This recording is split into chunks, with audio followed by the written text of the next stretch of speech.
অনেক অনেক দিন আগের কথা। তখন সব জেলেরা বেশি মাছের আশায় রাতের বেলা মাছ ধরতো। এমনই একদিন সৈকত মিয়া মাছ ধরতে গিয়েছিল পুরনো জঙ্গলের ওই পাশের নদীতে। তার সাথে শুধু একটা হারিকেন আর জাল ছিল।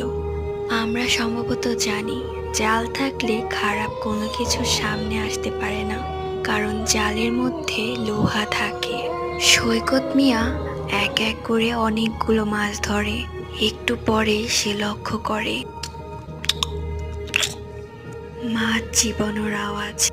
ঘুরে তাকিয়ে দেখে পুরো উলঙ্গ একটা বৃদ্ধ লোক। চেহারার দিকে তাকাতেই দেখে চোখে কোনো মনি নেই। তার কষ্ট করে ধরে রাখা মাছগুলো এক এক করে খাচ্ছে। এটা দেখে তার জালটা সে তার শরীরে পেঁচিয়ে নেয়। ফজরের আজান পড়তেই সে সেখান থেকে পালিয়ে যায়।